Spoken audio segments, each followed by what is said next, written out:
was spending a ton of money on traditional marketing. The ROI just wasn't there. But if you don't have a strong internet presence and you're not dominating, then you're losing. One of America's top 100 contractors doing over 70 million in revenue with 18 locations across 10 states. Then I had to build out my own CRM. It has helped Shamrock grow from that 5 million mark to that 7 million. How video and reviews have fueled their growth. Multiple guys on my team selling $500,000 a year selling residential roofs. One of the guys was driving a forklift for several years prior to that. Why he believes contractors who aren't using AI will get left behind. The mistake I made was not following my pattern of how I open up a market. Trying to focus on residential and grow commercial at the same time, it's too much. This is AI and Marketing for Home Service Pros, the show for contractors who want to grow without wasting time or money. If you're in roofing, HVAC, plumbing, or any home service business, we break down how AI and modern marketing can help you book more jobs, close more leads, and build a business that runs without babysitting every task.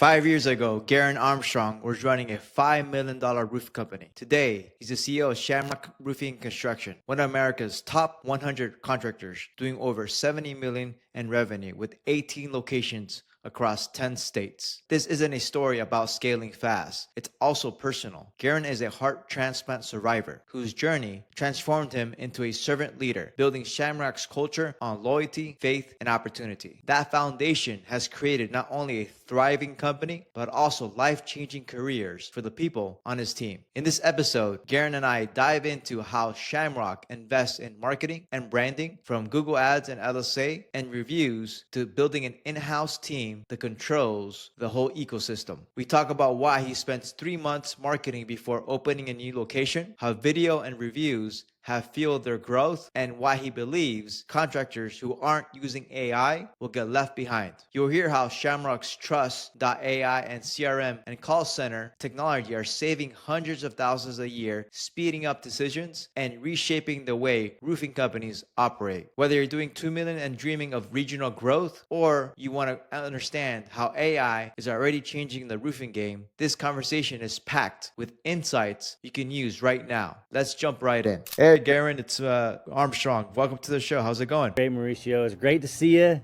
It's been a while. I always love collaborating with you when I can. So yeah. We first met about probably five years ago at this point, and this is the first question I want to ask you. I think when we first met, I remember the conference. It was a Steve Patrick show, Level the Playing Field conference, and at that point you were doing about 4 to 5 million. That was about 5 or 6 years ago.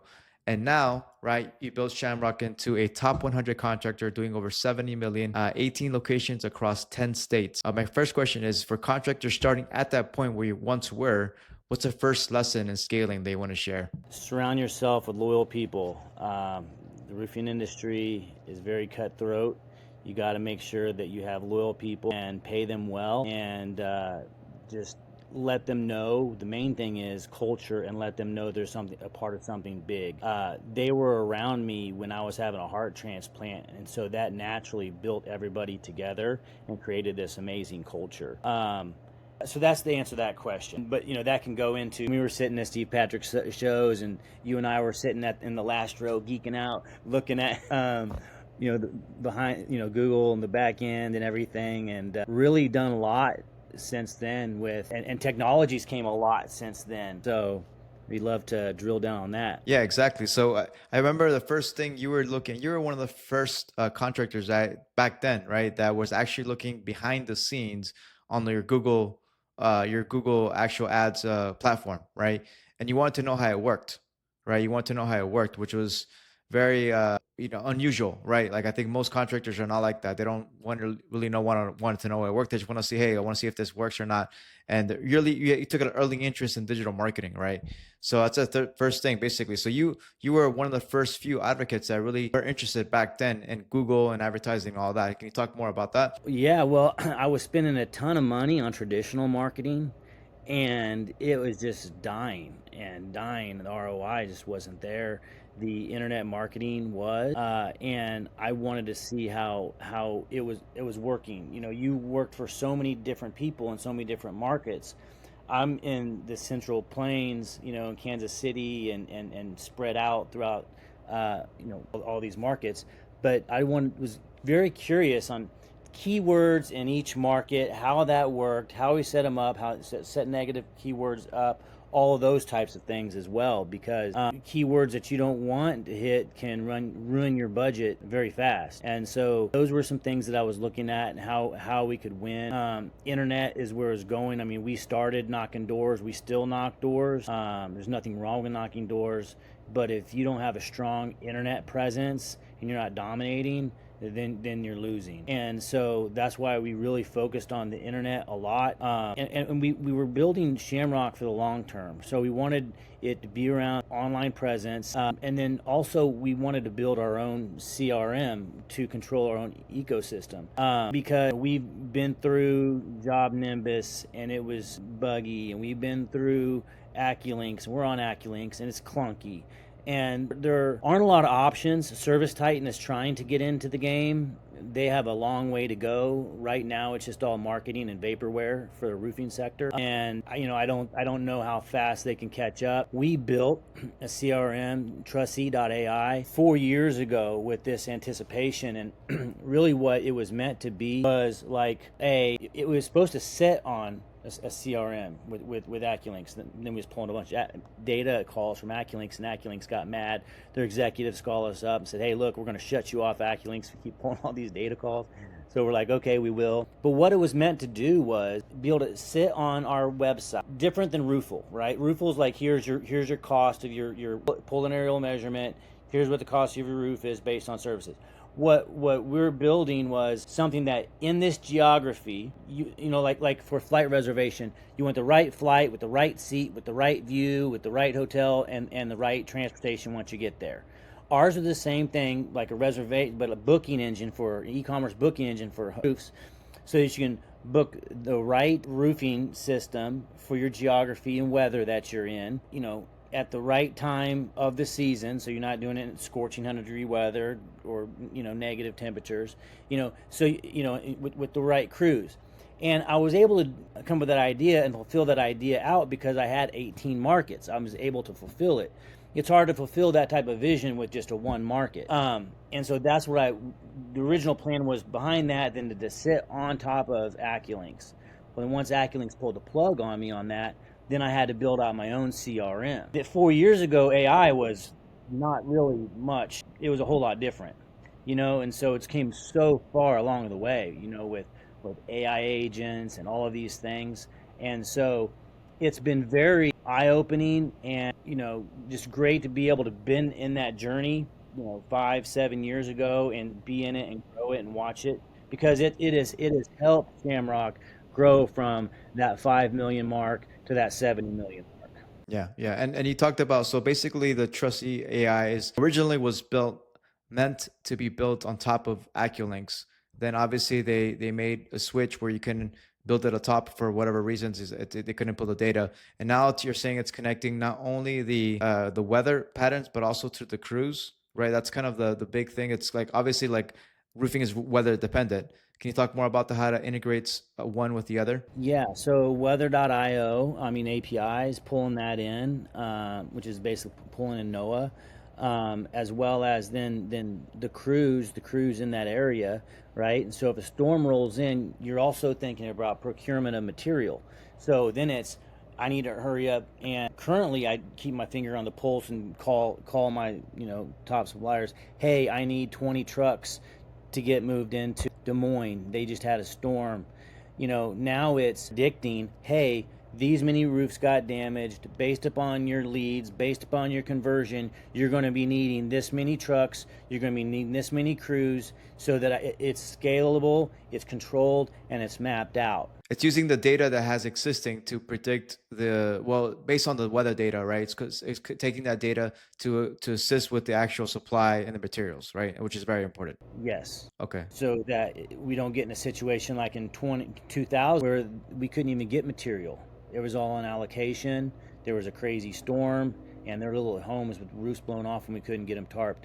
We were literally selling like, well, do you want brown or do you want black or do you want, we couldn't tell them what type of material manufacturer we were going to get because we didn't know. And so that's kind of when we started really taking that into consideration. That was in 2020? That was yes, During COVID? during COVID. Okay, I understood. Obviously, you talked about this before, and you mentioned it, the first thing that we talked about was the importance of culture, right, and loyalty, right? Obviously, you had some very dramatic health issues years ago, right? Obviously, you just went through another one recently. But can you talk about how, like, your personal story as a heart transplant survivor, right? How has that shaped your leadership and outlook as an entrepreneur? Absolutely. It's definitely changed my mindset from to a complete servant leader. You used to be more of a general Patton leader, and I still have that in me, but it's more of a servant, it's more of a caring, it's more of a, I don't really care about the gold watch. I don't care about the money. I don't care about any of that thing. I mean, when you're laying on that slab and you're cut open and you're just there, we're all going to the same place. We're going to, you're going to be buried in a coffin, and none of that matters, right? Relationships matter, impacting people matter, growing people within the organization matter, seeing people win matters. That's what matters. And the money, the byproduct of success, all that, whatever you want to call it, is a byproduct of that. But that initially was the Kickstarter of the culture of Shamrock. And then the more people just gravitated towards it, it's been just a fun environment. People are able to make great money if they want to, or if they just want to come work 9 to 5, they can make a great salary. And so I mean, there's different types. Yeah. So it changed you as your leader, right? It changed your outlook on life as a leader, right? It made you more selfless. Yes, it changed me as a person, as a leader, as a human. So I've in a lot of philanthropies with the American Heart Association, Donate Life. I go and talk to a lot of other people they don't know if they're going to live or die. They're waiting on a list. They may not get the gift of life. I go and talk to them and share what that's like and how their life can change. Because I'm an exception to the rule. My health is just I'm super healthy. And there are a lot of people that get a heart transplant that may not get to be as healthy as I am. So I like to go in there, encourage them, lift them up, their spouse, because their spouse is just going through it too. And I just, in everything in life, whether it's a heart issue or whether it's some other issue that's, maybe not as big as of a heart transplant, but it's still relative to relative people. Like your kids in high school that are going through something that's, the biggest thing they've ever gone through in their life, right? You just talk through it. How do you create leaders? Obviously, you're not the only person that's running the company, and you have other leaders in your company. How do you create leaders within your organization? So I bring them in. They generally rise to the top. I put them in. Here's your job. Here's your role. Here's your duties, and I sit back and then I just watch. I watch who steps up. I watch who uses their voice. I watch who uses their presence. I watch how they use their presence, because there are people that use their presence in a controlling way, and they want control and like dominance of other people. And then there are people that are just like, hey, we just got to get this done. We're just trying to get this done. And I see that right away, and then I take those people and raise those up really quick. The dominance people, the control people, they're scary ones. You got to watch out for. So you look for people that have really good performance and also that want to be a leader. Kind of like basically that's kind of two qualities you look for. Yes, and they quit when the job is done. Got it. And do you look for do you also look for people that have experience, or experience does it matter as much for these roles? Yeah, it doesn't matter. I'll train them I've been hiring more back office people lately, and I don't necessarily need a training, even in accounting, even the accounting department. Yes, I have some MBAs, but I've also have some really skilled people that are self-taught. And so it's a mix. Then when it comes to, back office permits, things like that, I found waitresses that are really they're out there busting their rump, like running material. They know how to work with people at the table, different people, different scenarios. Their emotional IQ is really high. And so I mean, I'm not saying all of them, but I'm just saying there are some, and those have. I mean, it surprised me is why I'm saying I didn't expect that. But then when it comes to project managers and roofing sales guys, I used to think that I could say who's going to be good and who's going to be bad, and I gave up on that a long time ago, because there are some guys that come in that are just really hungry and want to change their lives around and do. And then there are some guys that come in with some experience from some other place, and they think they know better, or this is how we did it, or this is how they did that. And their mindset and they're unwilling to learn gets in their way, and they don't make it. I hire them all, give them all a chance. We go through training, 2 weeks of training, and then we're constantly training. But that's how we hire and pick them out. So it's hard. I mean, for me, the same thing. It's hard to tell who's going to be really good after only you hire them. And I've seen some amazing stories in the roofing and also the trades where people come in from all different backgrounds, and they're really hungry. They come in with no experience and they start making money, a lot of money right away, and they've changed their lives completely. These are very common stories, right? And I'm sure it's happened in your company as well. It's a blessing and a curse, right? Because there's some guys, they come out and do it and they crush it year one, and then year two they get on cruise control. They think it's going to be easy, and they beat and they don't hit their numbers, or they only made 80,000 versus 150,000, and then they beat themselves up and kind of like and let them own their own self down versus digging back in and going. And then there's these others that just don't stop. They don't stop. And then now their referral game is crazy, and they're making $500,000 a year selling roofs. Multiple guys on my team selling $500,000 a year selling residential roofs. So you have a few. You have a few. That's a great thing. Obviously, a great sign of a company is when you create other wealthy people within your organization, right? So you have other people that are making $500,000 in sales a year, just a gross income, right? Yeah. And one of the guys was driving a forklift for several years prior to that, and nothing wrong with driving a forklift, but he was working extra time, overtime, trying to figure out how he can make more money, and then he came into this option, and it's just, he goes. And he didn't have any sales experience before? None. Wow. It's an amazing story. Yeah. And that's a great, that must feel good. Like when you see that in your organization, if people rise up and really create a lot of value, right? And also, let's talk about marketing, right? Obviously, you're very experienced in marketing. You've done it for a long time. You've hired agencies also. You have also an in-house team. And now you're basically heavily invested in your in-house marketing team. So what made you decide to keep the marketing in-house versus outsource some of the marketing? How does that fuel your growth? So it feels good to be able to control your whole ecosystem. Having the marketing in-house is great. They're able to better keep a finger on the pulse of what's going on. For say, hail trace goes off. We have a whole system down, within Slack and triggers.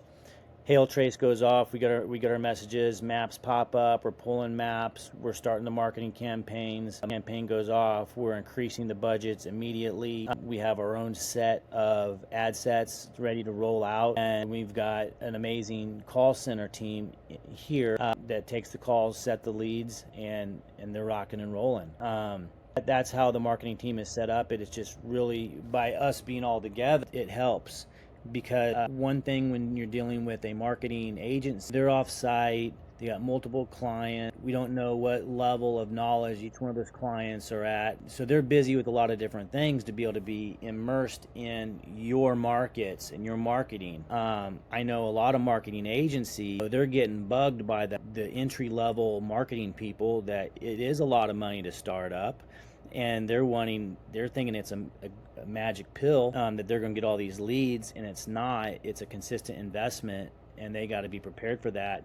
And I know that a lot of my marketing agency friends, they just get worn thin with these, the newer marketing investors types, and then I call them or whatever, and they're like, they're trying to digest all this other stuff that just happened, and I just got something, easy breezy to ask them. So it's just a thing, and so I get it. I totally get it. So being able to bring that in the house and manage it, And we've had learning lessons, and we're still going through it. What's the best ROI that we see, and where we're going to be marketing on that? What's working, what's not, what's growing, what's dying. Like I said, we used to spend a lot with traditional, and it's dying. So then we played with a little bit of OTT, over the top, and I've been doing that for about 5-7 years now, and I'm really having a hard time getting a solid read on the ROI.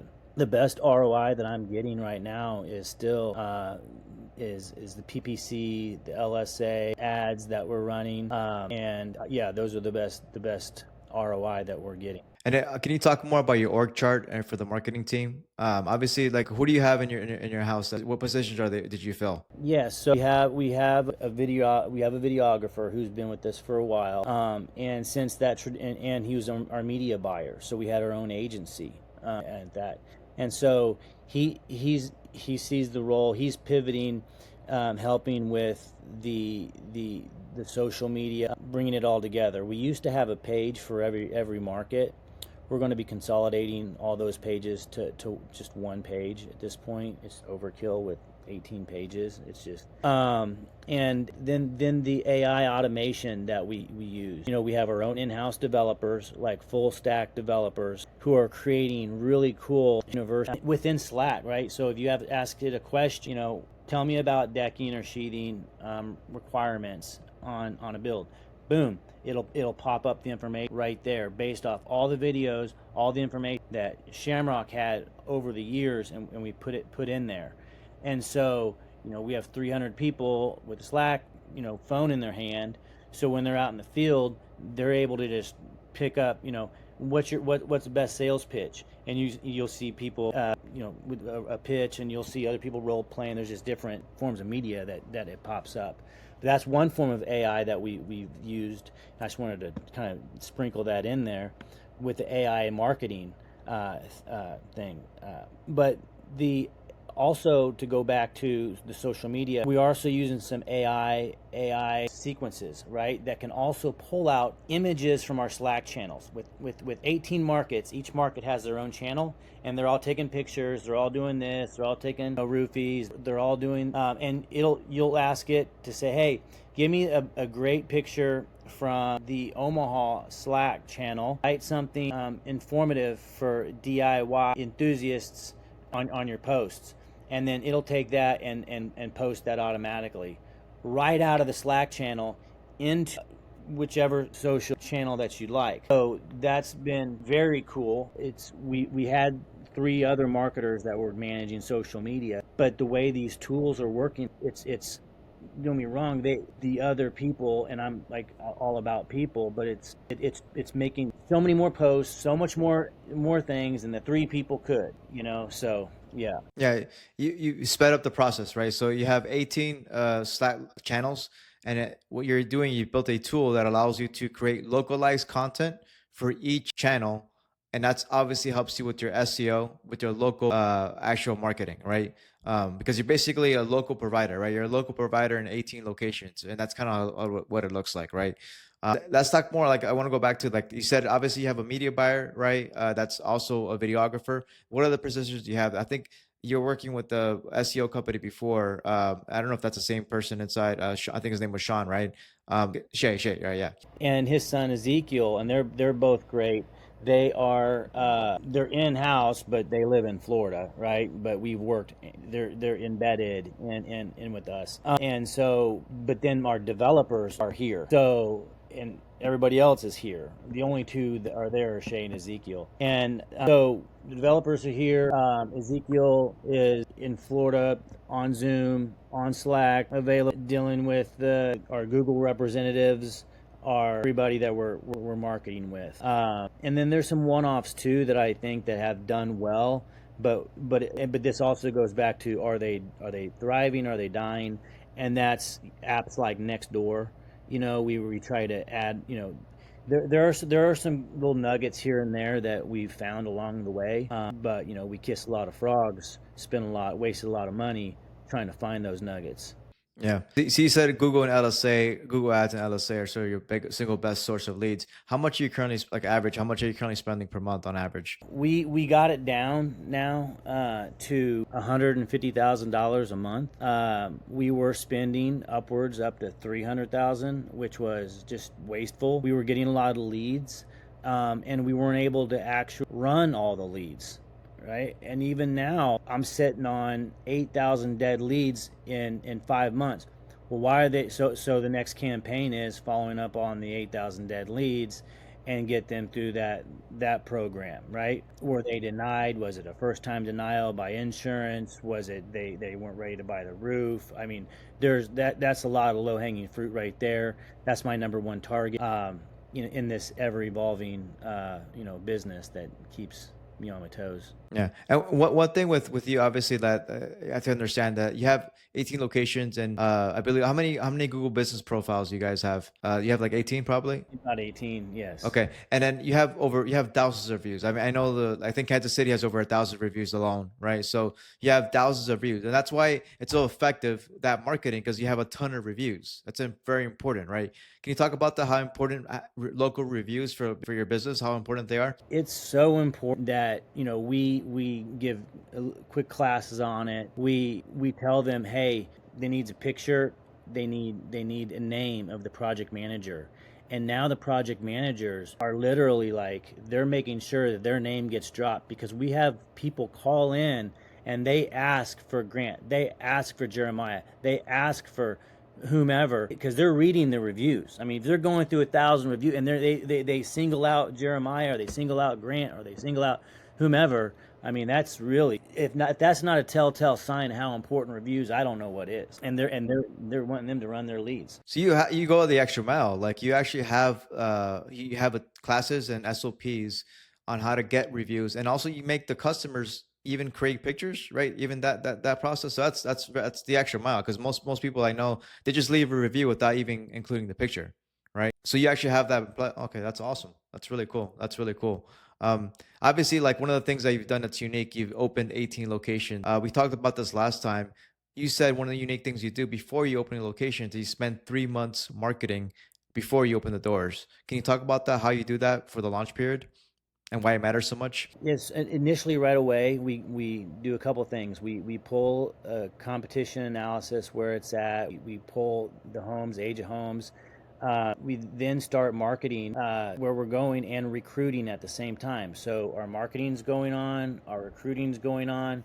Our website has a 600% chance of winning in any market we go to, because it's so big. And so then once we're there in the market, we're recruiting, and it's by us, for us. So we're hiring people from Denver, right? We moved to Denver and invested a lot in marketing and hiring a lot of people in Denver now. And Denver's not an easy market. It's a more difficult market for sure. I mean, it's probably next to Texas or Dallas, I would say.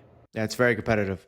So you do a lot of content marketing to not only warm up the market, at the same time you also use it to recruit, right? So do you actually have like a local videographer in those locations? How does that work typically for you? Yeah, so in that location, what I don't, and what we did was, my videographer here has a lot of relationships, and found a videographer there.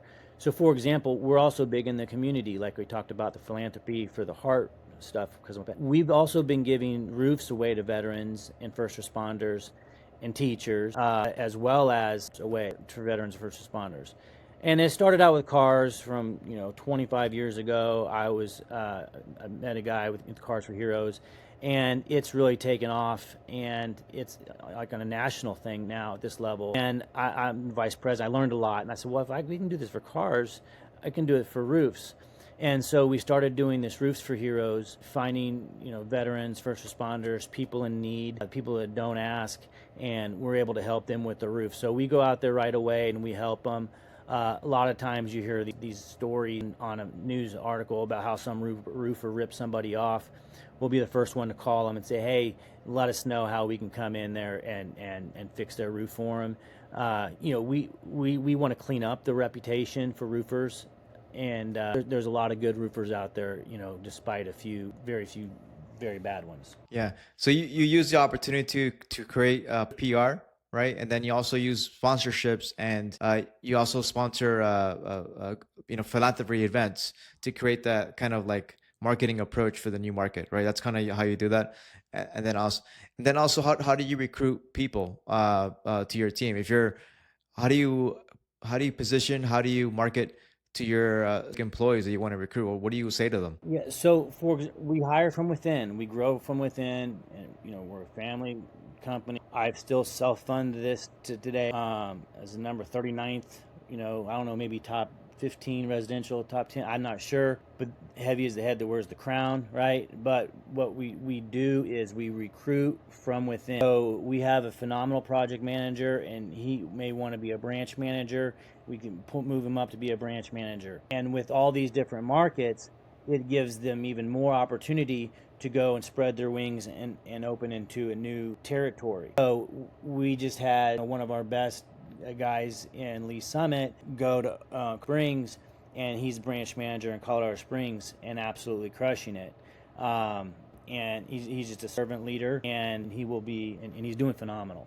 And so, and that's just one story. We had another branch manager in Northwest Arkansas in Bentonville, that we've moved down to Houston and is running the Houston market, and he's doing a phenomenal job. And that's just, there's more stories, and it's great. Some markets we have to hire, but for the most part, 80% they already are immersed in Shamrock culture, and they're moving into a branch manager position. And so that's how we. And so when people hear that opportunity of growth, the growth opportunity, the growth story, and they're ready to jump in, all in. Awesome. And what are the things you look for, like when you want to open a specific market? I'm talking about the actual market. What makes you say, hey, I want to go into that market? Yeah. So definitely initially when we was open up, 18 markets is a lot. So let's take it back to a guy with $5 million market, and he wants to open up. What I did was, I'm in Kansas City, and I say, hey, look, I want to create a hub and spoke model and move everything that's 3 hours away. That way, if I need to get trailers up there, I can get trailers up there, extra trucks up there, I can get extra trucks up there. So I opened up Omaha, then I opened up Lincoln, and then I opened up Des Moines, St. Louis, Tulsa, Bentonville, all that type of thing. And so it created a web and a net, right, to where people could move over, and swarm. So, and I could get equipment to different places, for crews. And that's worked out really well. There's been times when Omaha's got smoked with crazy hailstorms, and we were able to move people over from Des Moines and Kansas City and help with that storm. There's been times when Kansas City got smoked and people come down and help. There's been times when St. Louis just got smoked this year, 3 different storms. People are over in St. Louis and handling the scale of the storm. So it's worked out really well. So when it goes back to picking a market of where I want to go to, that's initially how I picked them. Now there's a lot of, I've been down, I'm in Dallas, Houston, all these. I'm backfilling some markets. Like, for example, Springfield. Springfield's a good market, and we do work in Springfield. I just didn't ever have a brick and mortar in Springfield, so we put a brick and mortar in there, and we opened up. So, with 18 markets at this point, and me being the sole owner, and the weight of that, my focus is on building the markets deep and wide. So I've got the geography laid out, and we have that on lockdown. We want to build them deep and wide so that there's more project managers, more production assistants in each market to take more market share of the markets that we're already in. And what's your biggest location? What's your biggest market? Kansas City is the biggest market, and then next would be St. Louis. It changes really every year. I've got 25 people in Omaha, but it's been a really dry year in Omaha. So it goes back to a lot of repair work, these types of things. Understood. Yeah. And I'm grateful that I've been able to spread out, because it keeps the seasonality of the flow going. Think of it like a farmer. I can't make the wheat grow any faster, and if I have a bad crop season, I'm hurting. But if I'm spread out, I'm diversified a little bit, in different markets, and that's how I just keep it rolling. Awesome. You said last time we spoke, you said that consumers are more educated than ever. How does that change the way you build and trust with homeowners? That is a true statement, and they're more educated than ever. I mean, with the quick chat GTP, they're telling you how to put a roof together, and so it's important that trust right out of the gate, and all the credentials help as well. So hey, listen, Mr. and Mrs. Homeowner, this is how we go together. Here's the material we use, which is top class. Here's our credentials, classy general contractor. Here's our insurance. Here's everything. Here's our 1,000 reviews. You don't have to worry about anything with your 2.5 kids. You got soccer practice. We are here. Pull your cars out of the garage. We're backing the trailer up. We're putting the smart tarps and the catch-alls all up around your house to protect it. We're going to rip your roof off, clean it up, and just be very, very transparent with it. There will be a mess. We will clean it up. And then we have this roofer information guide that I just call CYA. It's covering your butt on here are all the things that will happen, can happen, or may happen, and I go over that with them from the very top, right? So where they're freaked out, and it's easier to pull someone off the ceiling and like, look, but this usually is not going to happen, than it is to raise them up off the floor. So that's why I go over that and explain with them. And I think they appreciate the honesty, and they realize, oh wow, I'm glad he warned me of that, told me about all that was going to happen, and it didn't happen, and it's clean, and wow, this is great. So that's how I manage it, by staying in front of it, because it's all out there on the internet. They can look, and they are more educated at this point. Yeah, so I think it's harder for a new today a startup than it was probably 7 years ago, 8 years ago, because you're competing against these people that are more sophisticated and just have more funds, right, compared to how it was before. Most definitely. And those people that the newer people are getting, they're the tire kickers, they're the shoppers, which means they're going to beat you up all along the way about every single thing. And then when it comes time to pick up your check at the very end of the job, you're going to have a hard time. And so I psychoanalyze those people a mile away. And just not all customers are good customers. Yeah. You said, let's talk about AI. So obviously you talked about the importance of AI. You talked about evolve or dissolve, right? If roofers aren't using AI, they're going to be left behind. What makes you so confident that AI is going to reshape the industry? We've seen AI, damn it, first time ever, white collar jobs have dipped, are going down. Marketing agencies are hurting from AI. The people who are going, Salesforce laying people off because of AI.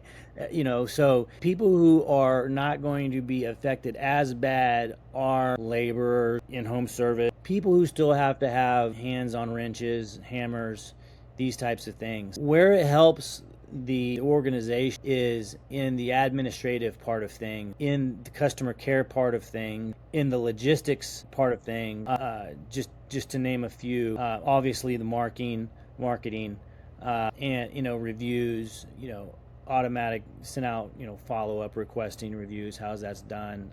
So it's helping a lot. And the AI, I mean, I've got Cy and other marketers. They're coming in here like, hey, Garen, I just need 1 minute real quick. I need you to put your face on here, and I need you to say this.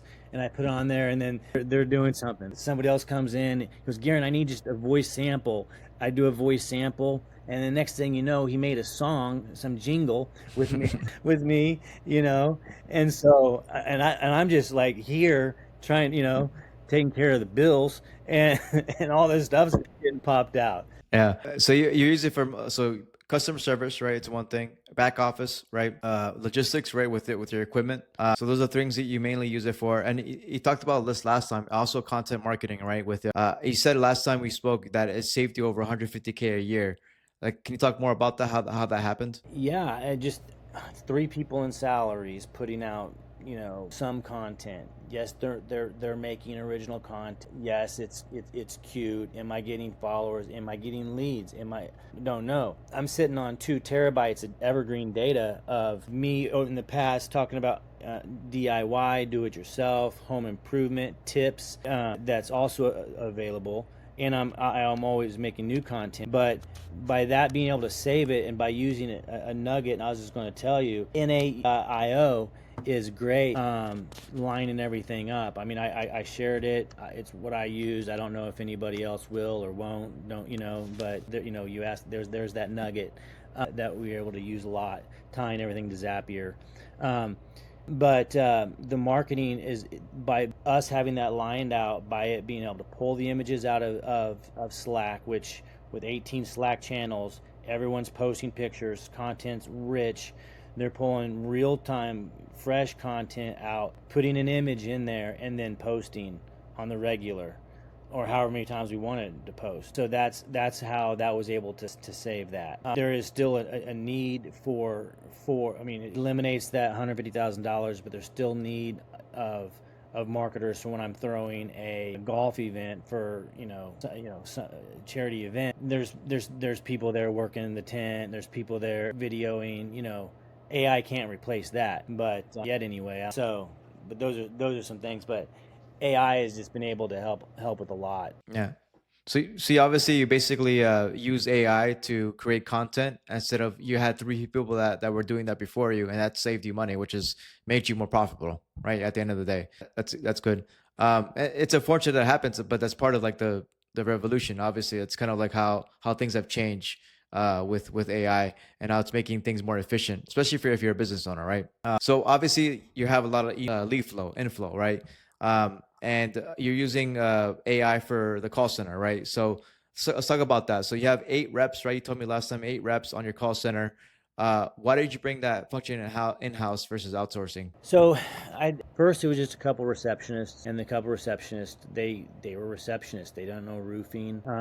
It was too much for them. The call volume, we scaled from 5 to 20 to 30 to 40 to, they just can't handle it. So we outsourced to the Philippines. They couldn't handle it either, and in fact it was one of my worst decisions, because I'd call it myself and I'm thinking, geez, these people really must want to work with Shamrock to stay on the phone this long, put up with this fumbling around. We brought it in-house, and over time it's been a process, and Heather actually has been spearheading this, Heather Hitchcock, and she's brought them in-house. She's trained them all on roofing components, so they are very qualified, very knowledgeable about a roof when they're calling.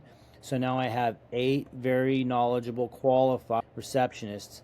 It's Nextiva AI. It's linked up with our AccuLinks, so we're able to see what market where are they available, are they not. They being a project manager, so that we can assign the lead quicker, faster, get the outcome out of that.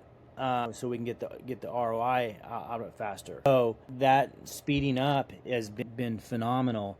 The next phase that we're working on with our call center is outbound calls. So they're able to even make a sale on the call. So they're calling in a lot of times. We can pull up their phone, we can pull up their information, see they're right in the swath. Or take an order on credit card information. However, they and so they can make a sale. And we're just sending out our quality assurance guys. Hey, go check this roof. Is it smoke? Take 50 pictures, upload them all. Let's see everything. That way you were able to work it from a desk at that point, and then just work with production. Send your crew out there. Send your site supervisor. And that is coming. So project managers who are like, I'm getting 67%, I'm getting 70%, all that stuff is going to be going away. You're going to see more and more W-2, less 1099. I know people don't want to hear that, but it's true, because when you got a bunch of leads coming in and you're trying to hunt somebody down, and the guy says, hey, look, I can't run that lead right now, and you're just doing whatever, but your W-2 guy, he's got it. Yeah. And okay, so how do you? I'm just curious about this. Do you handle do you have like an internal systems for, say, Nextiva, right? Is a tool that you're using? Is that like an AI tool that kind of handles like scores the leads, does lead scoring, and like kind of assigns the leads to project managers? How does that work typically? Yes, it does. So it pops up. You have a number pop. So as soon as they call in, if they are already in the system, the lead, they're there versus, new, call them, you're working it hard, they're already in the system, boom, hey John, what's going on? We got you, we're looking at, we got the notes in front of you, and then you have AI summarizing the notes, summarizing the last calls, so you kind of know what's going on with that. Have you considered using AI for sales training? Like, have you looked into that? Yeah, well, we've used AI in 2 sales training. One, we've used it for the voice, right? Carry AI, have them listen to your speech, and really what that does is that it picks up on your cadence of your speech, of how your presentation is, how your spiel is, how many words per minute are you talking, right? And then it'll tell you somewhere around 120 words per minute is the best sales success, right? But it's not necessarily true. It's giving you data points. But then I got a guy, Jacob, who's like 180 with words per minute, which is like right up there with an auctioneer. And the guy sells crazy. So we have used AI training and like getting feedback like that, and then of course we use the AI training within our Slack, so that if you can just ask a question and it'll pop up versus going through terabytes of training we've had all over through the years and code. Yeah. Obviously, you have eight. How do you maintain the culture across 18 locations? Because some people don't even do it with one. How do you do it with 18? Yeah, that's the best answer I can give that to you is, since we groom from within, the branch manager that's going out there has already been seeped in Shamrock culture. So that's number one. Number two is we have standing Saturday sales meetings. So they're interconnecting with all markets. So it's not just like all reaching out to HQ in Kansas City. Some markets will reach out to Omaha so they can hear how Omaha's winning at the retail game. Somebody will reach out to you. So now they're like cross cross connecting. So that's being huge. And then the culture of our Slack, we're constantly in there, putting uplifting messages in there. And we have a channel, God's Favor on Shamrock, where people need prayer, somebody's going through something, put it in there. We're there for them. And I think that support for everybody shows that we do care and that we're more than just a company. Is the way that Shamrock has been built. That's the foundation it's been built on for the culture. Awesome. Yeah, it's amazing. What are the biggest mistakes you have and in your business, in terms of like, what are some of the biggest mistakes you've had, like an opening a new market that you thought was gonna this happen, but actually this happened? Like, talk about that. A mistake I made was not following my pattern of how I open up a market. I got sold. I got some guy telling me, oh, I can do this, open me up, and Austin, Texas. And Austin, Texas is not like, it's like 2 daisy chains away from where I'm at, right? It's further. I just opened it up. I could have probably turned it into something, but I just cut it off before I started losing too much. So that's that, and that's by not following my rules. That's one mistake. Trying to do too much, an overcommitted organization. Trying to focus on residential and grow commercial at the same time, and do roof rejuvenation at the same time, and do you start adding all these things, and it's too much. So those by staying focused on burgers and fries, roofs and gutters, that's been the key to my success. Awesome. Keep it focused. I'm curious about this. I didn't ask you earlier. Like, and this is a common question that I want to get answered, is marketing spend, right? Percentage of a spend. Like, what is your budget market for top line revenue? What is like a percentage? How much you spend on marketing per year? So I will spend anywhere from, on average, it's 5%. When I go into a new market and it's a heavy market, say Denver, it's going to be 6 and 7. It's not cheap to get in top markets, but on average, it's 5%. And if that usually means then I need to cut a budget back in a market I'm already established in to try to keep it at that spend, then I will. But that's what I spend. What do you think contractors have trouble spending 5%? Like most contractors do not spend 5%, which is basically the recommendation, the recommendation to get started. Yeah. I think they have partners. I think their partners and them may not been in alignment from the very beginning, or if it's a single guy or gal, I think that, they think that they can just, do it all on their own without spending, or maybe they don't understand. I honestly think that they maybe don't understand marketing and business as a whole, right? But I don't know why they're afraid of it. It's worked for me, and the branding is second to none. Even if you're on a door knocking model, you need to be spending money on branding, right? Because that way, when you're out in the neighborhood, the homeowner in their mind is going to think, wow, it's so-and-so from Shamrock. They must be out here for a reason. They spend all this money. They're not going to be wasting time on my front door if I don't have an issue. Versus Joe Smith shows up, chucking a truck, no one knows who they are or why they're out in the neighborhood. Exactly. So where do people find you? They find me on Instagram at the Garen Armstrong, or Facebook Garen Armstrong, or roofer.com, or Trussi.ai. That's Trussi.ai. Trussi.ai. That's our CRM. Will be coming out soon. So I'm pretty excited about that. Nice. Congratulations about that. Yeah, for sure. I'll put the links in the show notes, guys. So if you guys can reach out to Garen, amazing story, amazing connection. Thank you for the conversation. It's been amazing. And yeah, I hope you guys learned a lot from this. Thank you, Mauricio. As always, I appreciate it. You're a life learner. I just enjoy all of our conversations on and off air anytime. Awesome. Thanks, man. Thanks for listening to AI and Marketing for Home Service Pros. If you got value from today's episode, do us a favor. Follow the show, share it with a contractor friend, and leave a quick review. Want help using AI or smarter marketing to grow your business? Head to contractormarketingpros.net and book your free strategy call.